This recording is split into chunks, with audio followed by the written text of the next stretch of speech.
would you define emotional intimacy? And so I definitely agree that sex is such an important part of a romantic relationship.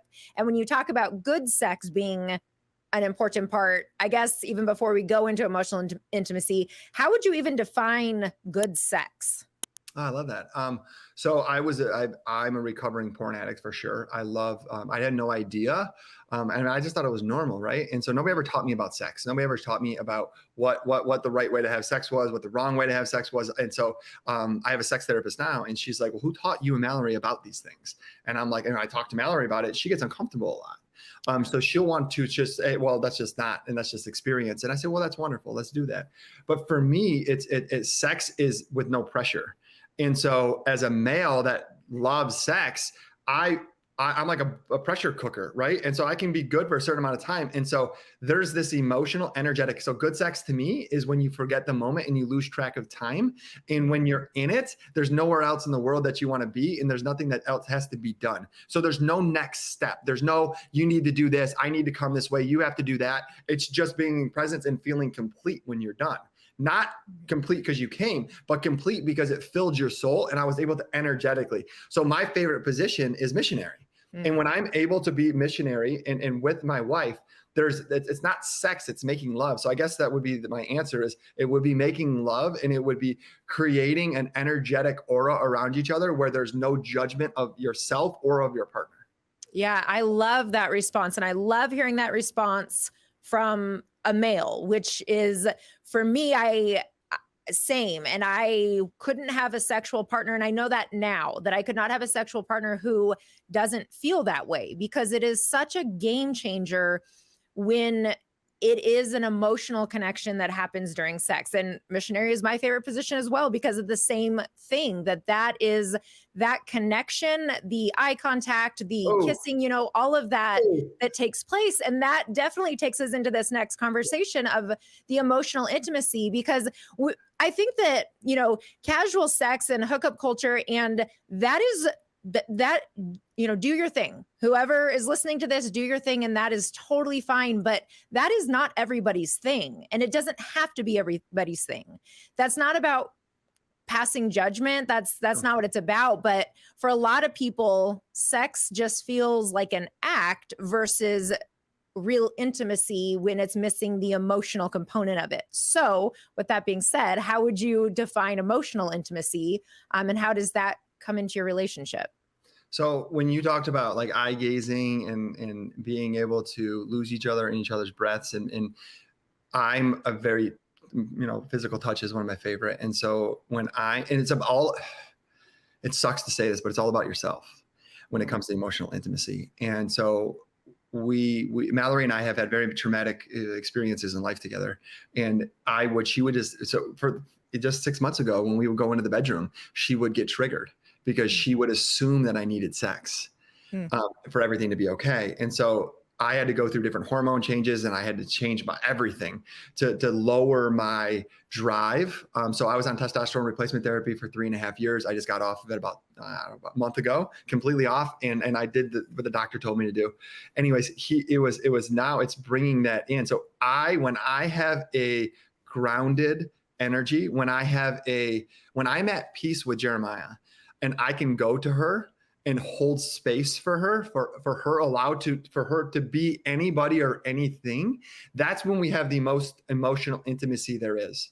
When I'm not, and so I got to be I'm very inquisitive. I want questions, I want answers, and that's not what the feminine needs. The feminine needs just to be held and know that they're in a safe ground. Well, I'm like, well, you're safe. What do you mean? No. It's something that's felt. And when you've been with a partner, you were married, what, 18 years? Yeah, close to, yeah.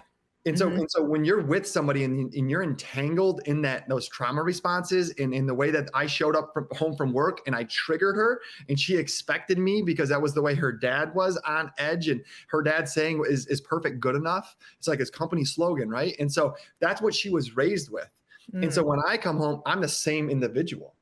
And she hates to hear that. But when I came home like that, so the emotional intimacy is allowing her to feel any way that she wants without me attaching any judgment on it. And I can't fake it. I tried to fake it for so many years. like, oh, I'm Yeah. here for you. And she's like, but are you okay? And then the next morning I'd be an asshole or I act like a little kid because I was hurt because I didn't get what I wanted. But like, no, really truly grounding myself in knowing who I am, so then I can just show up and I don't need her to react anyway.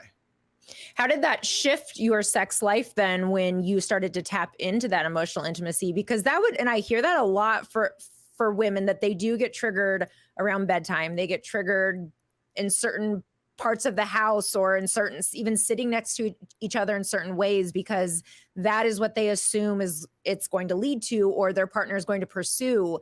So when you started to really become aware of emotional intimacy and holding space and being safe for Mallory, how did that shift her ability to come to you, to show up for you in that way? It ebbs and flows. So even though I can feel it in my body and I can regulate my nervous system really well, the fucking stories, woo, those stories in my head. Right. That, you mean, you know what I'm talking about? The Those narratives. stories. Yeah. Oh my God. Do I know? Yes. It runs the show sometimes. And I get to the frame and the point of being. So when I'm there and I have the stories and I have it figured out, and now because I can be at a regulated state and watch what's going on in the finance market or what's going on in the world, and I'm not letting that stuff bother me in my head, but in my body, I can totally feel it. So when I'm able to be present, when I'm able to be okay, and we check in with each other 3-4 times a day. Hey, how's it going? How's your day going? What does it look like? Where are you at? Stuff like that. It's just so we know where each other's presence is. It opens her up, and it makes everything better. It makes her a better mom. It makes her a better woman. It makes her a better business leader. It makes her a better lover. Our sex, I mean, and she's now open up to ideas that she was never open up to before. She's very closed off. She doesn't like therapy. I love therapy. Like, I can't get her to go to a therapist. I'm obsessed with my therapist. I think she's the most wonderful thing in the world. And to be able to now open up and open up a container with a therapist with her, to be able to go in and say, hey, what's really going on with you? Why are you getting triggered like this? And what can I do to assist your growth in your healing? I'm not going anywhere. And so one of my favorite things to do is when we're in bed, we did it two nights ago, and our 5-year-old just graduated preschool. And so I was very aware of that. Right. And so I knew she's having a lot of feelings because her little buddy is now going away to kindergarten next year. Yeah. And it's very emotional for her. And so we start having intercourse. And so she's like, well, hey, it's been a few days. And she's like, so we started having intercourse. And so Mallory is she's intuitive with her energy. She started like moving energy in her body. And so I stopped, and she goes, no, continue. And so I sat with it. And so I ended up together getting her into tears. And it was, I mean, the sex stopped.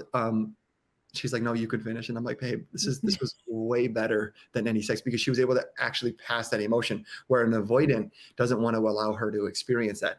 And so we get done and we debrief and we talk about it. And I'm like, it was so much, I felt in my heart so much more complete than if we would have had a 10, we grade our sex sometimes, 10 out of 10, right? Like, we grade our sex sometimes. No big deal.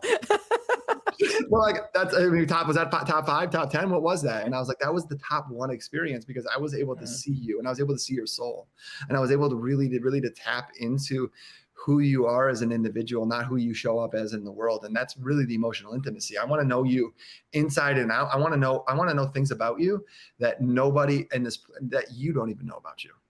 Yeah.